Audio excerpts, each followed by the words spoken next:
Moi, j'ai beaucoup de tendresse et d'affection pour Benjamin parce que j'ai démarré à ses côtés.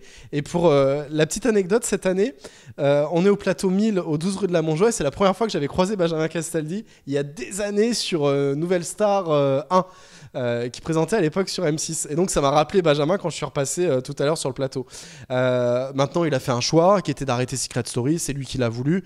Voilà, c'est un choix évidemment qu'on respecte à la production, même si on était triste de son départ et qu'on est aujourd'hui très heureux que ce soit Christophe Beaugrand qui ait récupéré cette émission. Julie Taton, je l'avais suivi dans Coup de foudre au prochain volage, voilà, avec le petit accent belge. Quand je l'ai eu au téléphone, elle fait une fois, je suis content.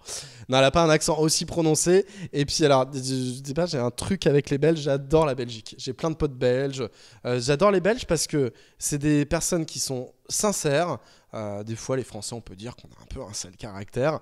Et eux, en fait, ils sont assez spontanés dans leur manière d'être. Et c'est ce que j'aime bien, voilà, ce que j'aime bien chez mes potes en général et dans ma vie personnelle. Leïla, c'est d'abord la gagnante de Secret Story 8. C'est la candidate qui a été le plus plébiscitée par les téléspectateurs.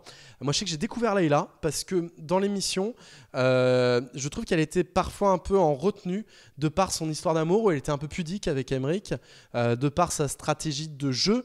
Voilà, 2 semaines des finales, des fois, il faut un peu la jouer un peu Snake dans la maison, la jouer un peu stratégie. Ça fait partie de l'ADN, ça fait partie du jeu Secret Story. Et ce qui fait qu'on n'a parfois pas vu Leïla telle qu'elle est vraiment. Et quand elle est sortie, le premier soir, j'ai bu une petite coupe de champagne avec modération, avec Leïla, et je l'ai découvert. Voilà, j'ai découvert une nana fraîche, sympathique, qui donne son avis, qui n'a pas peur de dire les choses franchement. Et en voyant ça, en me disant qu'elle avait gagné, en discutant avec toutes les équipes d'Endemol, on s'est dit Leïla, Leïla, Leïla, Leïla. On a appelé Leïla et elle était hyper ravie de cette proposition.